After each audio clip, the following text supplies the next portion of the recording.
All right. Oh, I need to put it mute first. Otherwise, I'm going to have a problem. Okay.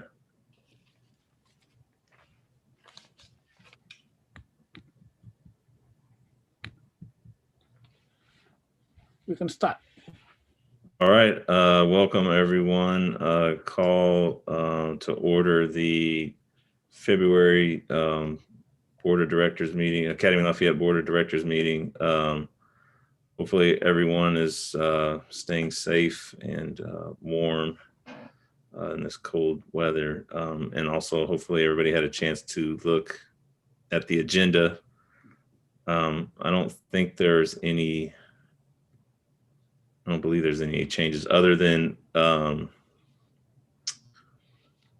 under governance, it just says one motion, but there'll be 3 motions, I believe. But that's not a big deal. So unless there's any other changes, I need a motion to approve the agenda as it is presented. So moved. And I would move to approve the board meeting agenda. All right, thank you. We have a second? I'll second it. Oh, hold on. I guess Beth went first, so Beth's got it. That's so fine. any discussion or questions? All right, all those in favor say aye. Aye. Aye. Any opposed?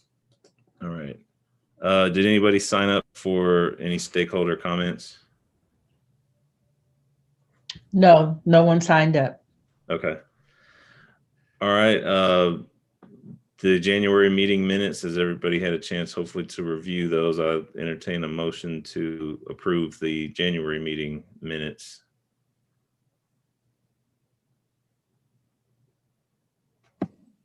Motion to approve. There's a motion by Michelle. Is there a second? Winpass, second.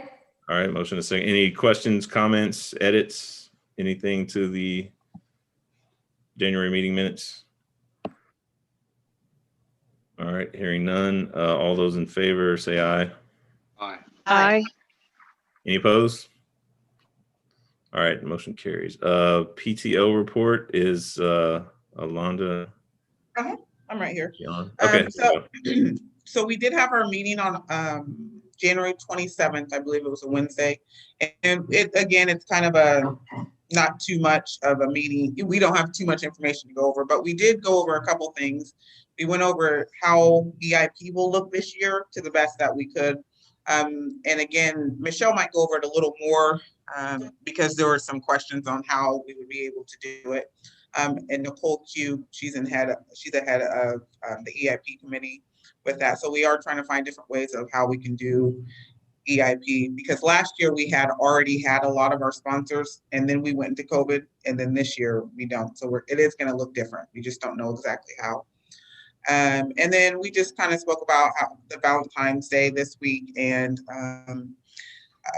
the PTO, if the schools need anything as they kind of do the hybrid models, like if they need any extra masks, hand sanitizers, water, just feel free to reach out. We want to give that to each of the schools if they do need extra. So if you guys can think of some things, we're happy to help out with that. And maybe if possible, just on an off day, send pizzas to the schools, the teachers, all 3 campuses. So that's basically what we discussed. So, and that's about all. All right, thank you. Anybody have any questions for Alonda? All right, thank you very much for your report. All right, Mr. Bang, head of school report.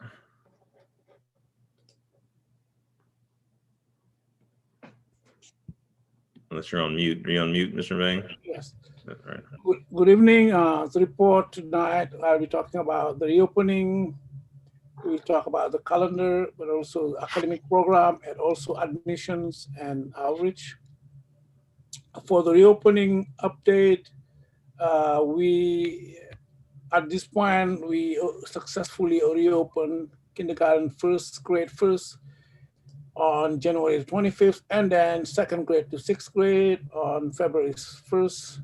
9th grade have been open since November with a small interruption after Thanksgiving. And ninth grade has been, my ninth grade students and staff are being tested on a weekly basis, rapid tests, because of the number. The main challenge we're facing is substitute shortage. And we're working with a couple of agencies to get substitute. And I want to thank Jackie for the help she has been provided. So we have been lucky to find some French speaking substitute, but with some subject like science, it was not easy to find one. So as you may know, after the winter break, we lost 2 teachers. One did not come back, and the other one was stuck in France. So he's still trying to get back to the United States. But we found a solution, temporary solution for replacement. The reopening committees, as you know, meets every other week. Today was our meeting at 4 o'clock. We review the data and look at medical research and about COVID and school. So the recommendation is to open 7th and 8th grade, either on February 16th, next Tuesday, or the 22nd, based on bus availability and preparation.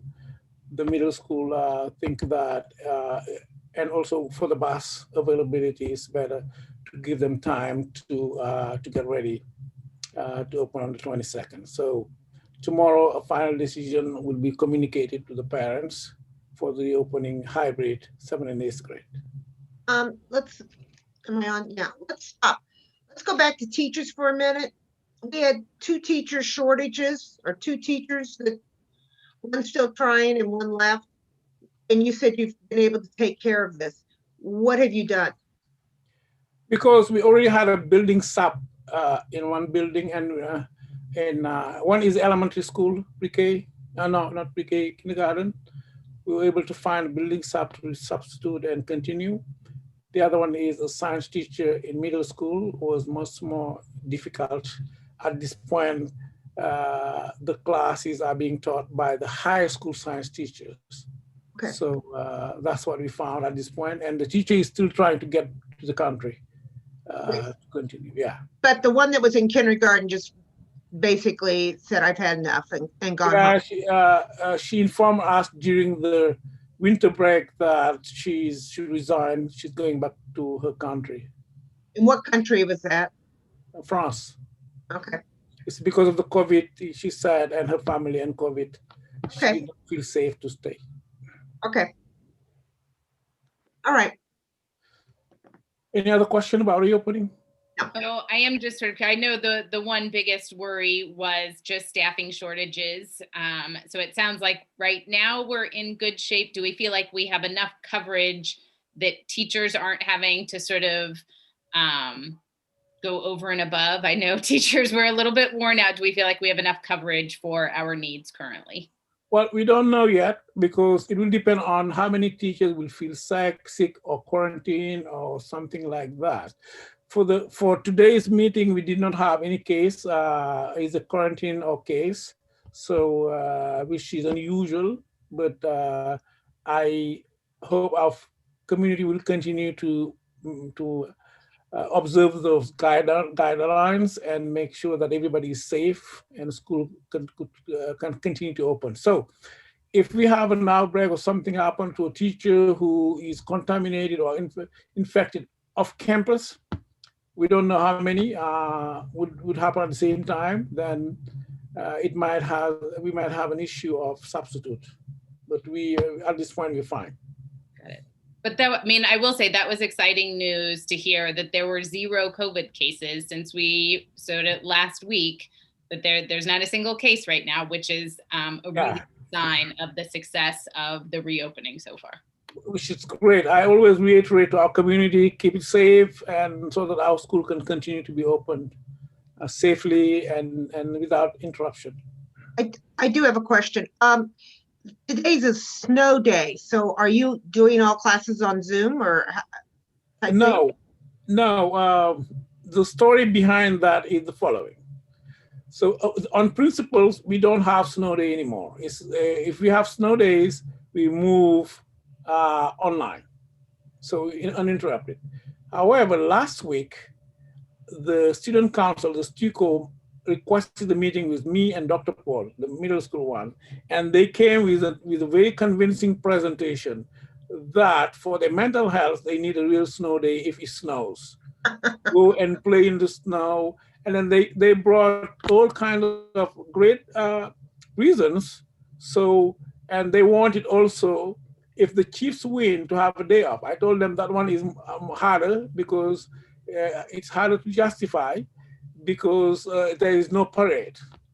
Now, for the snow day, I understand that all the pressure, mental issues, kids need some time to just play in the snow and cool off. So I accepted that, and I told them it's going to be one day. The first time will be, and the next time, following time, it will be virtual. That's why last night I was hesitating, would they like this one or they would prefer to wait another one? And it was all kind of discussion before we say, you know what, because we promised them the first day, so let's just go ahead and give it. Okay. So that's what happened. I love that the students approached you, and I think that's a perfect solution. So I think that was very well done, that they get sort of a snow day one time and then back to virtual. I wish I could invite them. You could see their presentation. It was well researched, great, convincing. They were all talking in a very convincing manner. It was great. Awesome. So, and I learned a lot too about whatever they brought there. So. And then I have one other question. Are our teachers able to get the vaccination yet? Some teachers, some not. Missouri's teachers are not priorities according to the governor. In Kansas, they're doing it. So Missouri are phase 1B, tier 3. We have to wait. We hope that by mid-February, they'll start getting the vaccine. I was informed because I went to the hospital again, Truman, because they opened it up without any guidance. So many of us enrolled, registered, and I had my appointment. I went there and I called them many times, 15 times, to say, hey, are you sure I'm eligible? I wasn't able to get anybody. So I drove all the way there. The first person I met said, okay, since you're here already, go and get a vaccination. The last person to get to the vaccine told me, hey, you're not eligible. The governor said no educator. I say, okay, that's fine. I left. So, but we have a few teachers who were able to be vaccinated by Jackson County, by the way. But something that we're having an issue a little bit is our teachers who reside in Johnson County, in the Kansas side, still are not able to be vaccinated because it looks like in Kansas it's done through the school district. Okay. So. All right. Calendar. I shared with you the calendar. The Conseil d'école met twice. We had a discussion. One of the measures I just want to share with you. One of the hot topic was the starting day. As you know, every year we have that, but for the last few years, except for last year, we had a compromise that school will start the third Wednesday of August, because some of us wanted earlier start, some board members like Harriet, some of the key teachers wanted later start the next day. So we settled on, it was a consensus or agreement, the third Wednesday of August. However, the governor, there's a law last year saying that school cannot open no earlier than 10 days before Labor Day, which we observed last year. However, we discovered also through the charter school that no, charter schools are not exempt from that. So we don't have to follow that. So we reverted back to our normal opening time, the day, August, the third Wednesday of August. Okay. So the second one was about whether or not we will rearrange the winter break, but after consulting with many teachers, they wanted it the way it is. As you see, it's more balanced. We're moving to semester next year as opposed to quarter. and we have 1,184 hours. What is required is 1,044 hours. Teachers will still keep the 188 contracted day, and we will be able to finish the school year for everybody by the end of May. We will not need to pay back snow days because we have 140 hours extra for next year. So there's no, you're only, if I'm a parent, I'm only gonna get 2 grade cards. Yes. Hmm. Yes, but they'll have a quarter midterm information. Great, yes. They'll have a quarterly, maybe if it's four information, they'll have a quarterly grade that they can consult in the on Tyler. And Okay. in the middle school, generally we send midterm report for students who have some issues. The reasoning is we're aligning all the schools to high school, because the high school are functioning by trimester with the credit, half credits and full credit was more challenging to do it. So that's why we just decided to move everybody there. So there's this motion in general is to adopt this calendar with 170 instructional days and 1,180 or 84 instructional hours. I think that's what the board generally vote on, unless I'm mistaken. So do we need a motion now? Yes, I think. I move to adopt the 2021-2022 school calendar. This is Harriet. Second, Beth. All right, there's a motion and a second. Any discussion, questions, or comments? All right, hearing none. All those in favor, say aye. Aye. Aye. Any opposed? All right, motion carries. Academic program, we had a PD days, more focus on teacher self-care and parent engagement and of student success. We're still working on cultural responsive teaching, the leadership. Leadership, when I say leadership, I mean the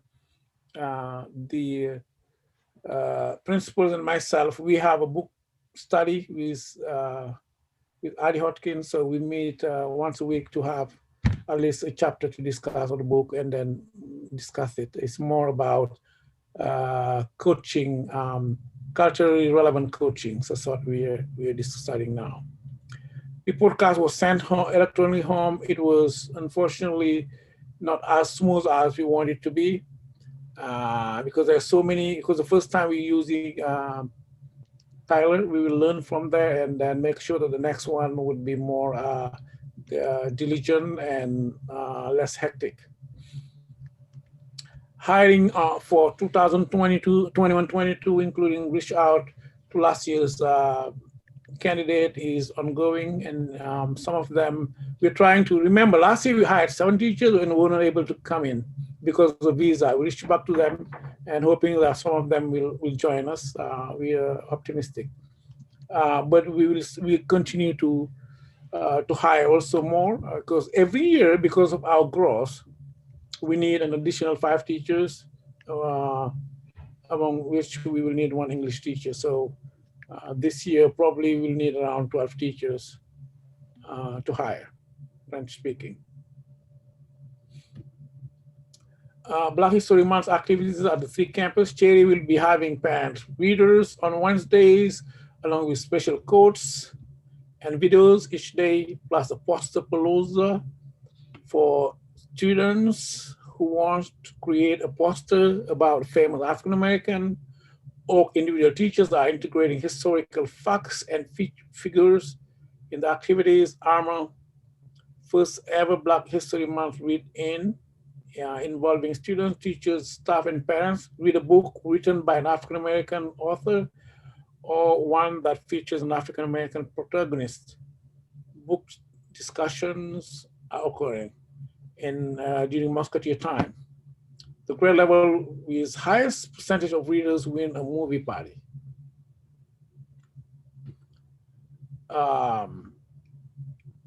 Any question if I move to the admissions? Robin is not here tonight, so I'm going to present her report. As you see, we still have more seats at Oak than Cherry. We have one seat available open now at Cherry for kindergarten 7 for Oak, one first grade and 7. We're still working on filling in those seats. First grade is maybe more challenging because of where we are at the time of the year. So what we are trying to do is develop a multi-year plan for those new kids and any first grade kids who are struggling to make sure that by the time they finish second grade and be ready for third grade, and we continue to support them. We're working on that kind of plan to see whoever is struggling, not only because of coming to our school later, but also because of this COVID situation, to develop a multi-year plan, 2-year plan, and working with the parents, working with the teachers, and identifying the standard they're missing and focus on that for at least 2 years to make sure those kids get what they need. So this is the kindergarten application. As you see, we are 232 compared to previous years. However, I heard that application is down across the city. I hope that in the next couple of weeks, it will come much, in general, next couple of weeks are busier than the previous one. So that's where we are. Siblings, kindergarten, we have 228 with 59 siblings. First grade, we have 21, and ninth grade, this is outside students, 13, yeah. So 10th grade 4, with a total of 295. At this point, we have 26 returning ninth grade who said they will be returning. So that's where we are. Oh, what does that, we have 26 kids going into 10th grade? No, from 8th grade to 9th grade who applied so far. Okay. Talking, yes. So we have 26 right now, 8th graders saying they'll continue. Yes, at this point, yes. Okay. That's better than last year. Okay. And then I see 9th and I see 13. What does that mean to me? 9. That's no, 9th grade 13. 13 are outside students who apply to come to our school. Oh, okay. But we have a class right now of 20 kids in our 9th grade? 21. 21. And we have 13 that have applied to come in. No, this for next year's 9th grade, yes. And for 10th grade, we have 4 who applied to come into 4th grade, 10th grade. Okay. Okay. So, okay. I'm following you. Okay. So we have 26 from the class of 8th grade, and we've had 13 kids from outside us apply. So the 13 and 26 could meet whatever. How many kids last year? How many kids did we take from outside our school? 5. 5. Are you doing that again? We depend. The formula we want to apply is the 80-20 formula. Okay. All right. Gotcha. Okay. This is the demographics, application demographics by grade level and so ethnicity here. We don't know socioeconomic because, you know, they need to fill out the form first to know this is where we are. And then the percentage of minority so far per grade.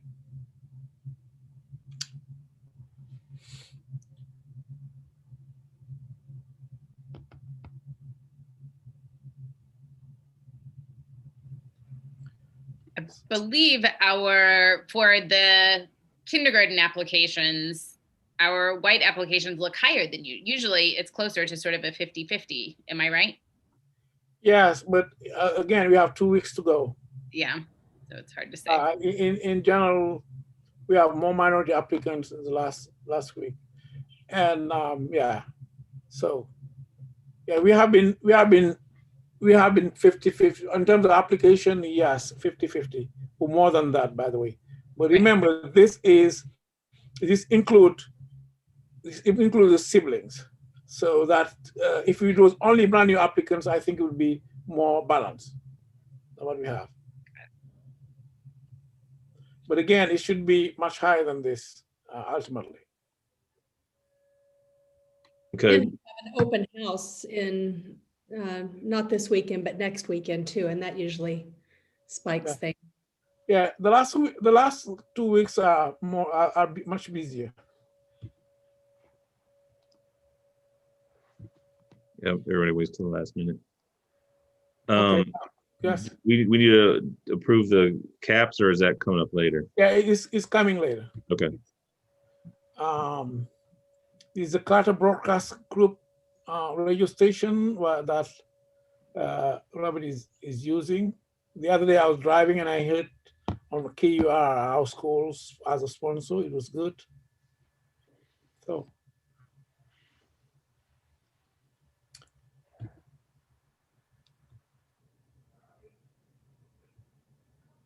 So this is another now accepting applicants for our school below. What is that?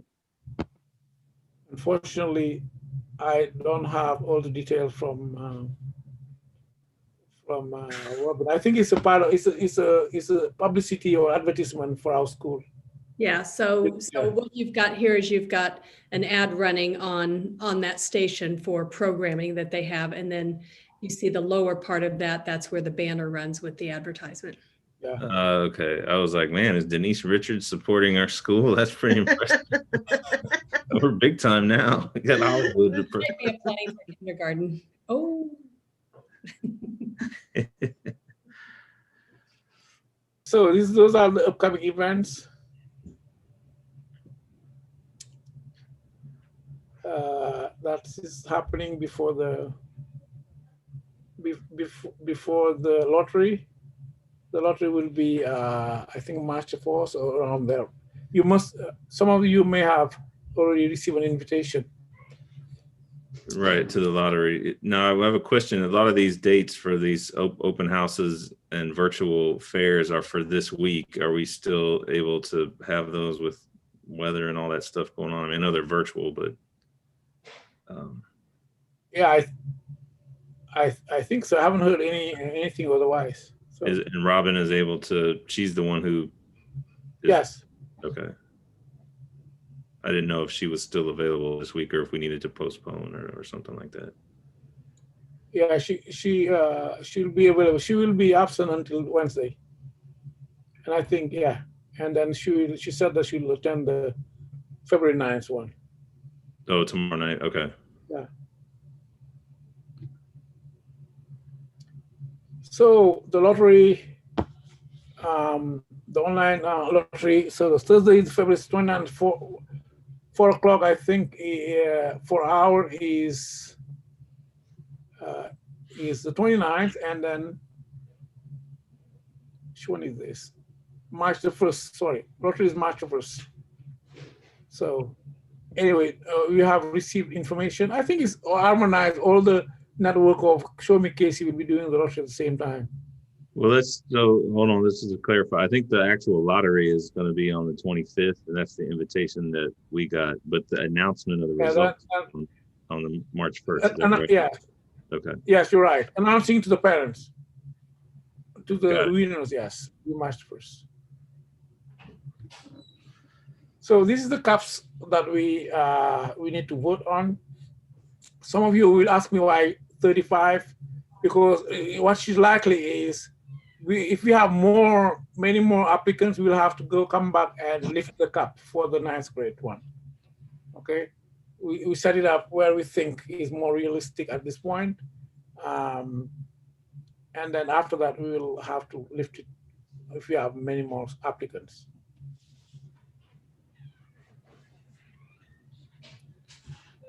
Okay. You want the motion now, or is there more? Yeah, set it there. Okay, so we need to move to, we need a motion to set our enrollment caps for the 2021-2022 school year, as set, as you can see here. So moved, Michelle. All right, got a motion. Is there a second? Second, Tanya. All right, motion second. Any discussion, questions, comments? I guess my only question is on the 9th grade, if we have 26, are you thinking of bringing in nine students from the outside? Well, it may be that, but it may be, we will be having maybe 30 from our school and maybe 5 from outside. Okay. 35 would be, if you break it down clearly, it would be would be 7 kids from outside and 28 from our kids. So our students would be 2080. Okay, so you're hoping to pick up another 2 or 3 from your class? Students and 7 from outside. Yeah. Yeah. Okay. And these are, just to clarify, these are the numbers that we set last year. Is that correct? No, last year we only we set it the first kindergarten 201. First grade was around 20 at the same time, but it was 198, I think. Okay. For the 9th grade, I think it was 25 or something like that. Okay. Yes. And then this keeps in line with our teacher to student ratio for classes and things like that? Our teacher to student ratio can go up to 24 though in first grade. Okay. So Elamon, is it your intention on the 35 students for 9th grade, they're all in one classroom, or are we having 2 classes? It depends. It depends. Even what we have now, even having what we have now with 21 is 1 class for some subject. Some subject is 2 or 3. In most subject is 2 groups. The only subject they all together, if my recollection is exact, is when they do PE, when they do English and social study. In science, but remember again, this year is not the right how it is comparison, because half of the class is online anyway. But even for those who are on site, the math is divided into algebra and geometry, the arts are divided by option, by electives. The only subject there together is our English, social study, and PE. So here it will depend on how we get organized. At this point, we're doing the schedule and see how well we're going to do it. Very likely, if you have 25, very, very much likely is 2 classes at least. 2 groups, I mean. Okay. Any other questions? So again, just for we will have a bigger groups in first grade, but what we are planning is in each grade, first grade, we will be having an intern at least. And we are planning also to hire a couple of paraprofessionals for the bigger group of 24, 25 students that will be helping kids in first grade. So Oak will have Oak and Cherry will have each first grade an intern, but each building will have 2 paraprofessional French speakers to support small groups and help them. Does it impact the kindergarten class size? The kindergarten class size will stay at 21 because we have 10 kindergarten class of 5 for each building is going to be 21, and they'll still be having 1 intern unless because of COVID, we can't have that. That's what we're planning. Another challenge we will be facing with the interns is having a host family. So we're still thinking of how to go around that and see how we can fund that. What are the space constraints that we have at Armor for the 9th grade? Do we have room for expansion beyond 35? You know, what is the reason or the rationale, if you could, about why 35? I'm just wondering if we have more space than that. We can take space-wise, if we were talking about space-wise only, we can take 80 students. Ultimately, once we have the whole control of the building in 2 years, not next year, but the following year, we can have 100 freshmen, and 100 sophomore and 100 something. We can have 400 there. So this is only to be realistic and making sure that we're being realistic. So if tomorrow we have 50 kids who apply, we can accommodate easily.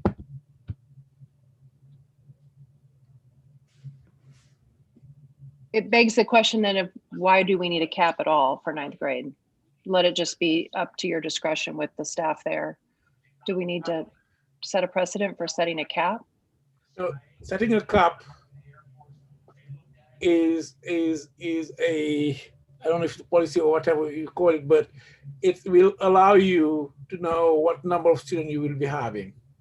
And otherwise, you may not be able to control your culture, your school culture, and dealing with certain issues. So that's why we set caps.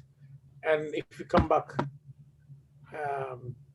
if we come back, need to lift it or lower it, the board will have to vote to do that.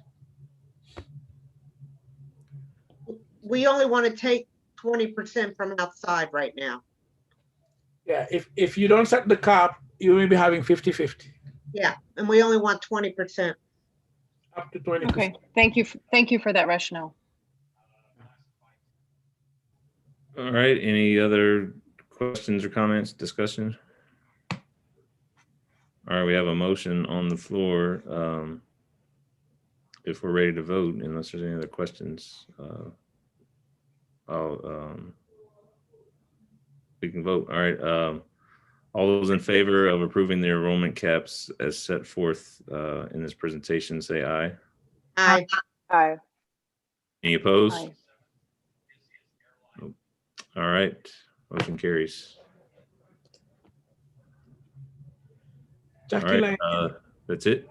All right, Finance Committee, Harriet and So Jackie. before I move to that, just to inform you that I've been working with School Smart, Casey. You remember that when they gave us the grant, the high school grant, one of the offer they made us is helping us find an organization to audit our staffing and see what do we need as an organization, because the report they received when they did the due diligence for high school, the report stated that our school administration is understaffed, and then that we were functioning with 50% of what we needed.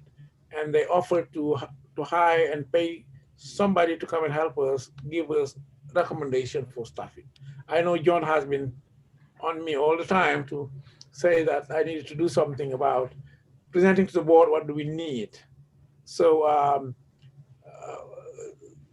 School Smart KC recommended for 3 organizations to submit proposal. At this point, there are 2 submitted proposals. One of them is Schoolworks, the other one is Bellwether. So I'm working with them to choose one, and they'll be paying for the fees, for the cost, of course, to help them and submit a report on one of the organizations we chose to work with. So I just need to inform you, and probably they may come after that and make a report to the board so that you have an idea what were they finding. Okay, keep us posted. Oh. All right, Harriet, Jackie.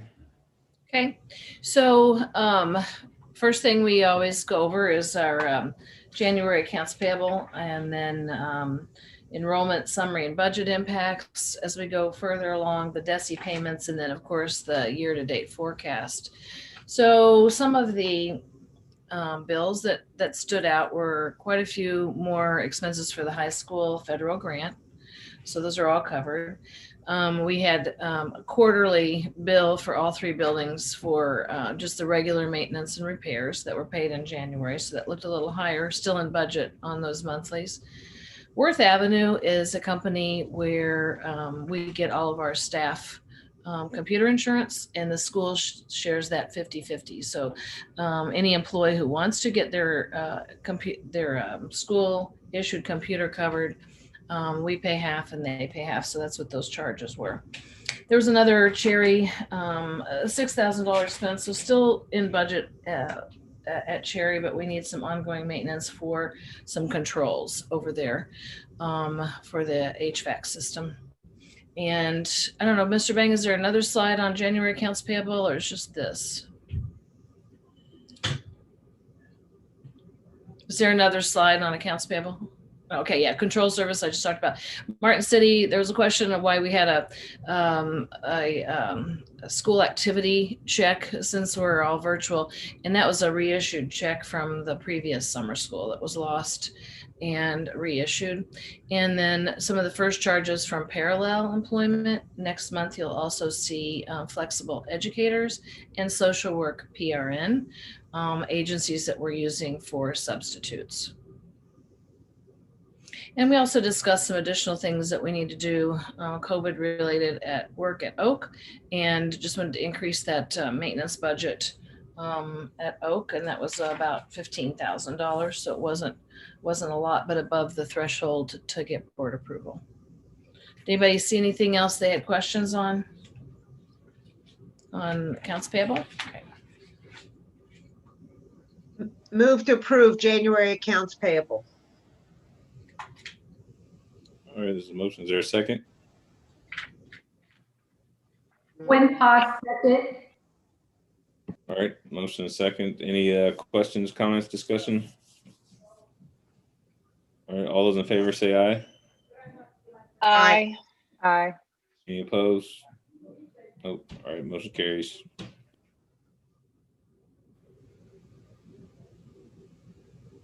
Jackie? Okay, the second motion. We need a move to increase the building maintenance budget for safety and COVID-19 related work at Oak. All right, is there, were you moving to do that, Harriet? Okay, all right. It's a $15,000, I think, increase. Okay, we can describe it. I was going to ask what it was after we after we approve the motion, or after the motion is seconded. So Harriet moved. Is there a second? Kelly second it. All right, motion second. All right, now questions, discussion. So can you explain what this is again? Well, some of this is window work in the new addition. So when make those windows operable, the windows in the new addition were not, and with COVID related and, just in general viral, in the future, we wanted to be able to open the windows, especially in nurse's office, places where more than, where students gather with the principal, social worker. Okay. Any questions, or does everybody understand what that is or what that means? You said it was about 15,000. Is that Yes. correct? And also a exit, how do you call it? An exit window, yeah, in the far end of the other side of the building. Because right now, when you're in the office building or the office area, the only way out is right into the hallway. So this would provide an exit out from the back of that office suite. And can you just, I know we talked about this in finance committee, but can you briefly describe why we didn't do this when we had that addition put on? Because no one would. We had many discussions when we were doing this, and somebody didn't win. But I think the part of the issue in that area and in all of our buildings, just so everyone understands, that building, of course, has its own HVAC, right? And you are able to open it up to increase the outside air, just like we are like we've done in all parts of all of our buildings. So there's increased outside air coming into the area. But again, if you don't have a window, you're just recirculating outside air that's going through. So this allows operable windows to increase actual fresh air, not just outside air, in a space, in each individual space, and adds a large window door-ish that could be used for an emergency exit at the rear of that space. When you say outside air, do you mean inside air or No, when you outside? open, right now, we can open all of the HVAC systems can be adjusted to increase outside air Oh, coming okay. into every building, but it's not the same as cracking a window or opening Got it. fresh air from the outside, COVID-related plans. Got it. Okay. So that's the main reason why it was on a low priority list before, is that we didn't really need it. And I think the standard for new school buildings was to have not opening windows. Is that Right, correct? not have opening windows so that you can control the heating and air conditioning Right. bills some more. So But now with COVID, we there want- is a significant amount of outside air in that whole building, in that area in particular, and in our other buildings where we have increased the outside air into every space. Okay. Thank you for the explanation. Any other questions or comments? All right, we have a motion. Is all those in favor, say aye. Aye. Aye. Any opposed?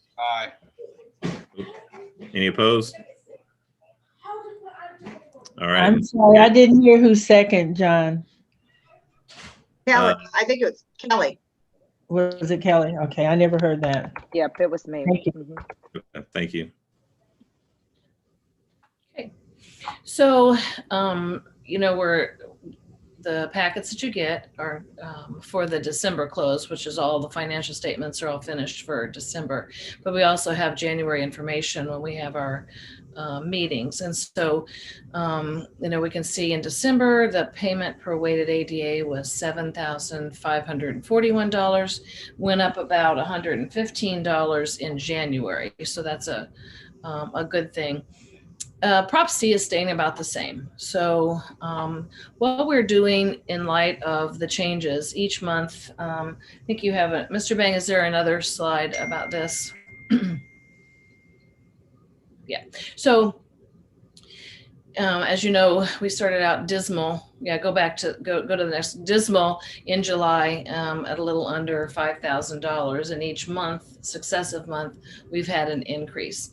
I really don't know where that's going to land. We do not know what the total is going to be from our basic formula, but in January it went up $115. So that's great. What we're still doing is even though our basic formula budget was $8,500, we're still using $8,200 in our projections, and that is due to the state removing us from hold harmless status, and just thinking that is kind of the estimate that many of us are using for this year because of the decrease in the state funding. So even with the first payment from the Kansas City Public School District that we received, I'll talk about in a little bit, we're still using $8,200 for our projections until we hear concretely differently or have more information about the leveling off of this basic formula. The other thing is, I know that later on you're going to talk about attendance and really reviewing it. I want to point out that we do quite a bit of that already, and every month you get a report that states our weighted ADA, and again that's the number of kids and the number of hours they're in seats plus 101 student credit that we get for summer school. You can see I've decreased what I asked the state to pay us so that we don't have a big makeup payment or repayment at the end of the school year. So I'm diligently trying and look at our attendance every month and ask DESE to make an adjustment so that we're not overpaid. In February, I have asked them to decrease our weighted ADA to 1,232. And that is compounded by several things you got in your detail packet. The change in enrollment from budget. There was a slide in there. In addition, you also have the printout from Tyler, which is our student information system that lists every student by grade and some of the demographics for each student, so that every month you'll see that. Point is, if you looked at the thing out of Tyler and you saw that there were 1,500 students enrolled, why I would be underreporting, or even worse, if there were only 1,000 students in Tyler and I was reporting 1,241. So you have the actual data from our Tyler database, plus what I'm asking DESE every month to pay us on our ADA. Any questions on that? And again, that summer school doesn't change at all. This hasn't changed a lot since our last meeting. The worst impact, the highest dollar impact is on line 2 under state revenue basic formula.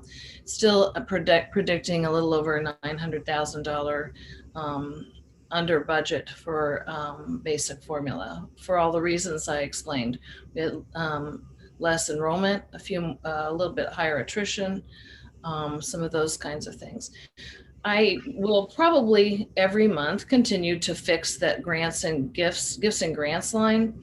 Right now it's showing that we might be $140,000 under budget. And sometimes that's just timing of when I think we have all the data that we can go to, like the federal grant, and ask for reimbursement. Because in that line, we knew at the beginning of the school year, a couple of lines above that we thought we were going to get $101,000 for that federal CARES ESSER, and we got $109,000, and then an additional $75,000. So we're above budget on that. But on the gifts and grants, I like to wait a little bit and make sure that we're going to be able to request everything that's due that we've spent before that. In finance, we talk about this food service, and obviously we're way under budget. But that's not a bad thing because we're also way under budget for expenses. So that's kind of playing itself out. Carlos makes the adjustment depending on kind of the history of the week before and how many students are eating. So I think that looks like that impacts negatively to our total revenue. However, it also is positive in the expense side because we don't have as many expenses for the food services. Too many questions here. This is about like last month, a little over $1,000 under budgeted revenue for the year. $1 million. Sorry, I wish it was $1,000. $1 million. Any questions on the revenue or how we estimate that? Okay, next one. So we'll go on to the expenses, and there are some big drivers here. As you can see, the first one, salary and benefits. We are about $500,000 under budget. So that's what is helping us tremendously. Teaching resources is over budget, but again, I'm not concerned because a lot of that were expenses that we got from grants and the ESSER funds, the additional ESSER funds that we weren't counting on. Some of the others, as in your packet, when you get it, there's all the detailed expenses. So there's a lot more categories. I just tried to pull out the ones that were the biggest drivers of where we are for being under budget totally by about $389,000. So audiovisuals and computers were under budget there, but we're over in the teaching resources. And some of that is because the coding for Chromebooks now doesn't go in audiovisual computers that we have in our budget, but it went into, it is coded now under teaching resources for DESE purposes. Same thing happened with the admin tech, some of those expenses from the grants, and then the additional lease. Transportation, We assumed that January expenses would be about what they were in December, which was around $20,000. If there are more, because there are more days or we added some buses, we will make that adjustment with them in February.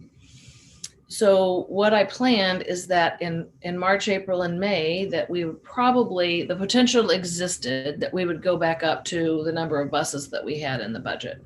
So this is actual lower expenses through January, and there's just assuming it'll go up in February, and then March, April, and May might resume to the normal. And if that happens, then we would still be $370,000 to the good.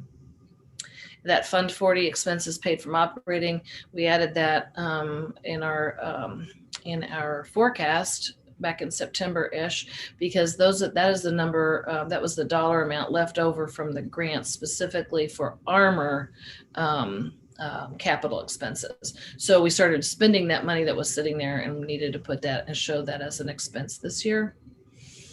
So we're $307,000 under. But then we have to pay our debt service. So our total expenses are a little over 14 million, and we are under budget by about 660,000, which is less than last month. And some of that is just making some adjustments in expenses and then seeing revenue coming in from other sources. So that number has changed. It was 900,000 at one point, and I think last month it was a little over 700. So it's coming down a little bit, and we will continue to monitor that. Once we get closer to finding out what our actual per pupil amount is that's going to be paid. It's just adjustments every month right now. Any questions on individual expenses? Okay, next one.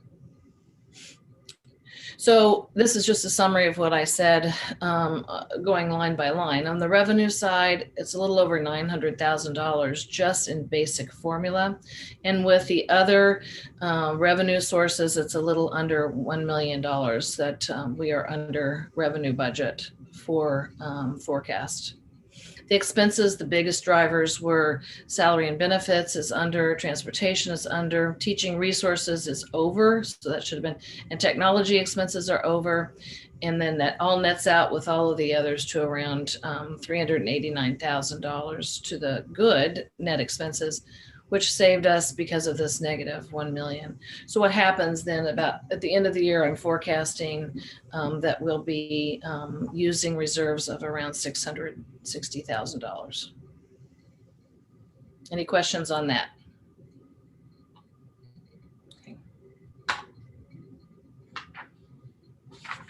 Okay. Again, just so you know that we're just constantly working on attendance verification, working with Adem and Tyler regarding the hybrid changes. That the way you take attendance for each student varies depending on their situation, whether they're totally virtual or hybrid. We had some students move from one category to another. So the attendance verification is really critical, and we're really looking at that. So we received our first payment from Kansas City, Missouri School District for the local taxes, and that was about $476,000, which is half of the estimated. We will update this again with you in March once we decide and figure out how that impacts the DESE payment itself and the combination of what that does to the $8,200 we have in our forecast. Hoping it helps it, but I don't know by how much. I don't know the dollar amount yet. We also received information mid-January, I guess, that there would be a new allocation for COVID relief, the SR2 money, and our school received $400,000. The same rules apply as they did for ESSER. So I'm working closely with Mr. Bang, looking at the most effective ways to utilize that money. It can be used through, I think, December of 2023, maybe the end of the year of 2023. And as Mr. Bang indicated, not only with the interns, but hoping to accommodate some teacher assistants or paraprofessionals for additional assistance for any of the students that might be struggling, or helping them to catch up when we return to school. So that's and that money was allocated just like they do the other allocations using like Title I formula. So that's how we got $400,000. Okay. So one thing I was going to say about that 400,000, we won't put that in there. We won't put that in until we spend it. So it is different than some of the other money we got where we got the bulk of it. This money has to be accounted for, and then you request a payment from DESE to secure that. So the way it'll show up each month, we'll show you the expenses for it, and when we get the revenue to match. Okay. Any other questions? All right, does that conclude your report? It does. All right, thank you, Jackie. All right, I'm looking, it looks like based on the agenda, I have the development committee is next, but since the slide says, I thought it said diversity. All right, you're throwing me off here. All right, development committee report. All right, next slide. So over the past month, it's been a lot of the database analysis and all of the updates from the year-end appeal, the follow-up and thank you letters, getting out the year-end tax thank yous, and then all of the data updates from the emails and the mailing. And then as Alonda mentioned, we have started a little bit of the EIP planning, and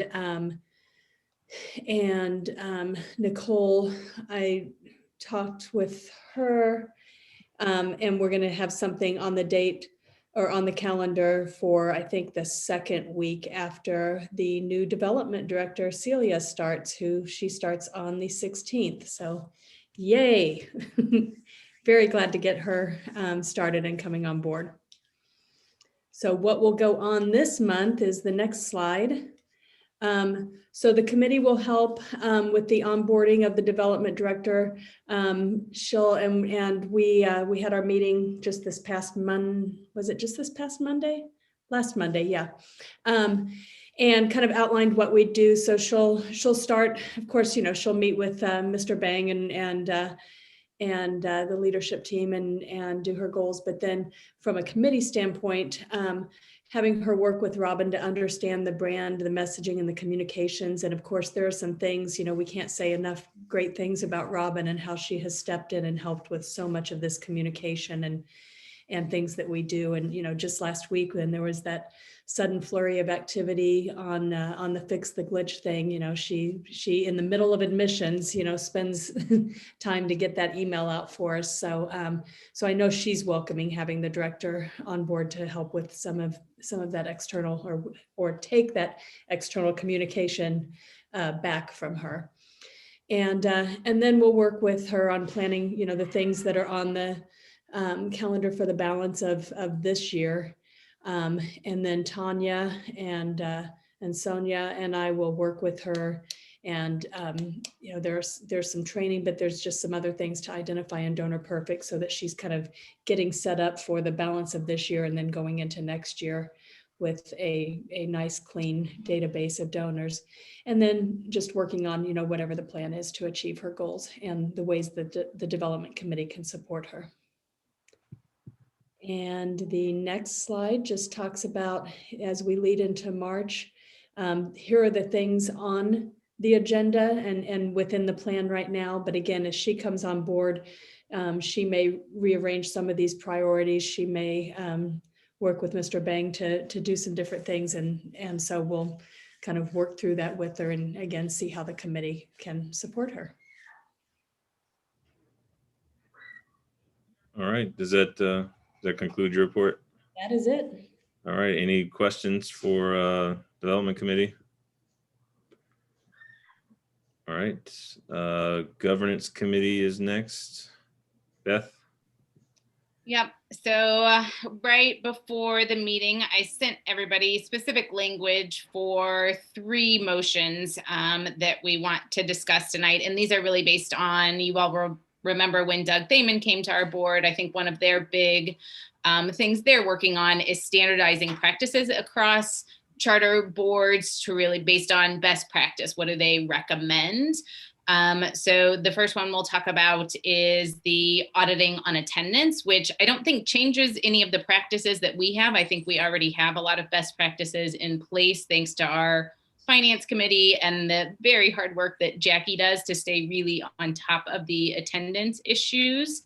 But you have the specific language in your email if you want to look at it. I assume we should just sort of do these one by one and then talk about the next. John, do you agree? Yeah, do them one by one. Okay. So anything else, Harriet or Jackie, that you would add on attendance oversight? Like I said, it's already things that you all basically do. So any questions on that one? Jackie, where are you? Jackie here? I know she might have had to step away. She let me know by email that she was sort of comfortable with each of the itemized. Oh, there she is. Yeah, sorry about that. Yeah, I was on mute again. So I think the oversight on attendance, there's a couple of things that we would implement new, and that would be having somebody randomly come in the building in September and toward end of spring and actually do head count. A live head count and compare that to what's been submitted to DESE. Someone from UCM used to do that when they came to do their building oversight. So we'll want to make sure we do that. But, we're fortunate in that we do a pre-audit with Westbrook and Company who really looks at some of those attendance, asks questions. We signed an affidavit of with our auditors last year that we were compliant with auditing. So yeah, I think there was nothing on that list that seemed out of reach, and many of them we're already doing. Okay. All right. So is any other details on that motion? Nope. All right, so I'll entertain a motion to adopt a commitment to strong financial oversight and auditing of attendance reporting and procedures as presented in the resolution that was sent around to all of you guys. So moved. This is Harriet.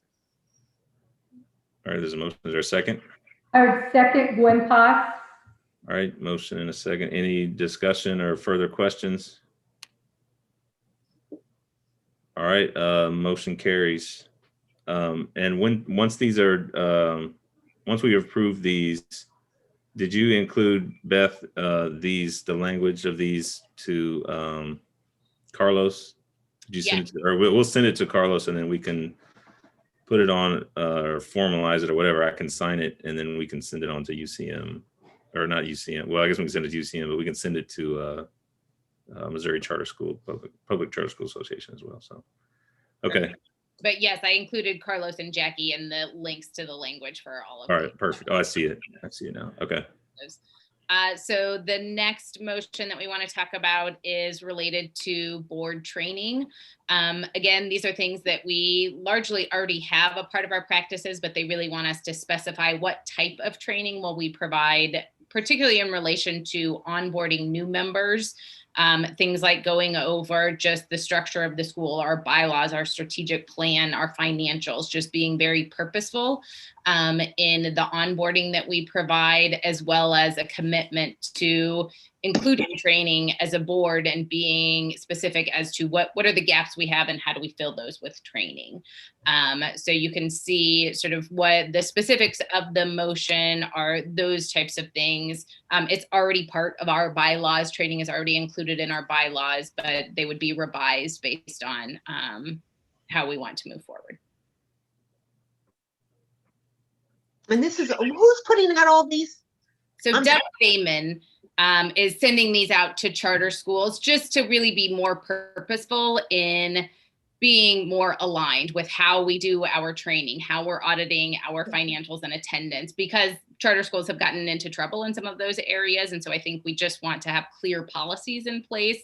I think we already did these things. So it's really putting in writing the things that have already been important to us. Okay. Yeah, I think so. What apparently there's a group out of St. Louis, I think, or somewhere that's kind of spreading negative news, I guess, about charter schools. And so this is just a way that, you know, as all charter schools, they're encouraging charter schools to adopt these resolutions so that we're on the record as saying, look, no, we do these things and it's official. And so, you know, it goes to go against some of the 1 or 2 charter schools that have done inappropriate things, and the vast majority of us are doing it the right way. It just formalizes everything, basically. Okay. All right. Okay. I'll entertain a motion to adopt the commitment to board or governing board training resolutions as presented in the resolution sent around today. So moved by Harriet. Or is there a second? Second, Mike. All right, Mike. Motion a second. All right, any other questions or comments?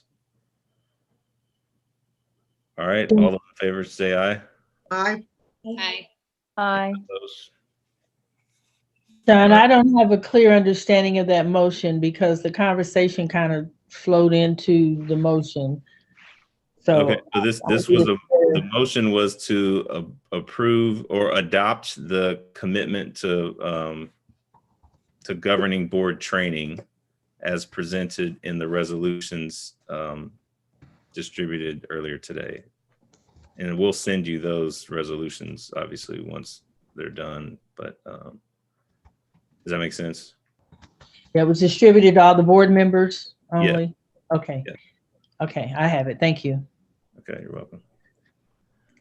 All right, motion carried, and then we have one more.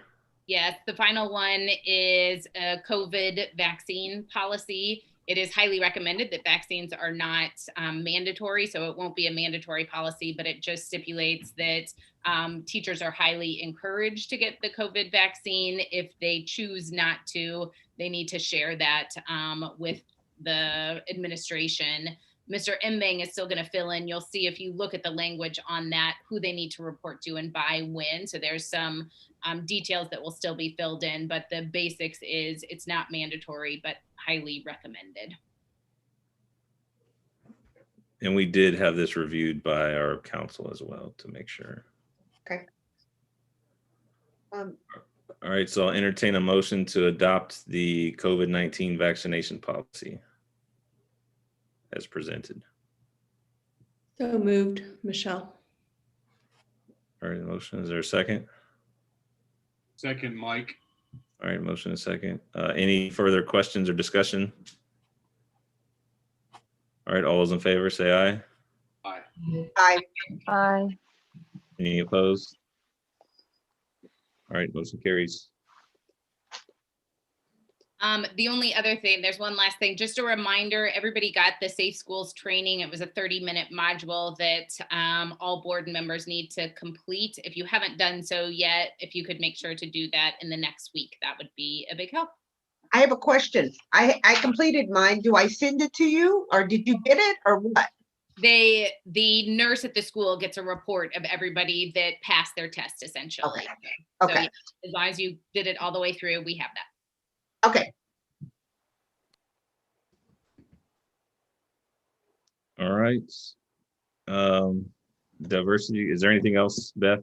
I think that concludes your report. All right. And I think we'll give an update on board member openings and things like that next month. All right, diversity committee. Kelly? Yes, the diversity committee met back in January, and we just kind of we had decided to add about 5 new committee members. So the last week of January, myself and Pam and Mr. Abang and Carlos met with a few potential candidates, and so Pam and I discussed, kind of reviewed who, some choices that we thought would be really great.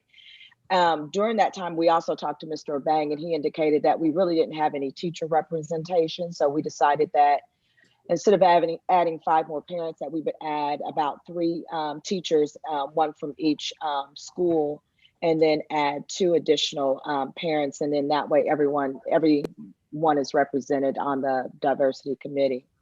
So we'll discuss that when we meet this week on the 10th. And then we'll also be discussing our 2021 goals as we continue to move forward with different events and things, and creating some task force committees. So, those parents that weren't chosen, I think everybody was really great that we talked with. And I think they would be definitely an asset in any, any participation that they do. So I did encourage them to definitely attend our committee meetings, and also to sign up for the task force, because we will definitely need their help with that. So more to come as we kind of plan out what we're going to be doing as we move forward. I know we're looking at the PTO policies and procedures, and still trying to get our main event for our parent series to continue that as well. So more to come with the diversity committee. All right. Thank you very much. Any questions? Does that conclude your report, Kelly? Yes, it did. Okay. Thank you. Any questions for Kelly? All right. I don't have much on the president's report. Other than I'm sure you guys saw last week, or hopefully you guys saw the email about fix the glitch. I know I got an email from Doug Thaman asking us to, or all charter schools actually, to reach out to our community and get them to contact their state legislatures, because I guess they were voting on it or discussing it last week. So I haven't heard anything about how that went. But I think we did a great job of getting that notice out to our community relatively quickly. So kudos to Robin and Michelle for putting that stuff together pretty quickly. I'll keep everybody updated as I get more information on that. Everything that I keep hearing sounds encouraging, but you never know with how things go in Jeff City. So we'll see. I didn't have anything else other than, as we move forward and things start getting back to normal, air quote normal, do we want to, I know that some of us do like to meet in person just to, as we can kind of see each other and socialize a little bit before and after the meetings.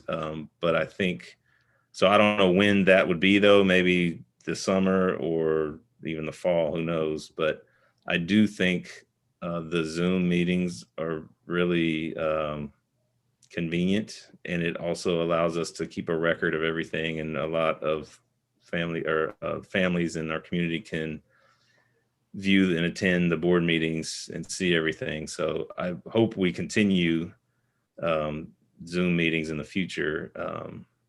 But, I don't know how we integrate a live meeting and a Zoom meeting together. So that's just my 2 cents on that. So if, I guess we can figure that out later when it comes down to it. But I think switching over to the Zoom meetings or virtual board meetings has gone pretty well. And now that we're on YouTube, there's a record of all of our meetings and everything. So it's probably if the schools allocate a Chromebook for each board member. Yeah, we can do. I think you need to meet in person.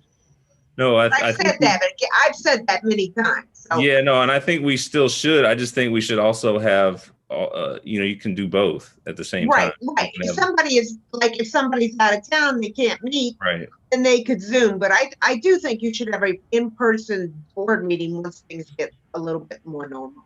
Yeah, no, I would hope so too, and that way everybody can see how big my hair really is in real life.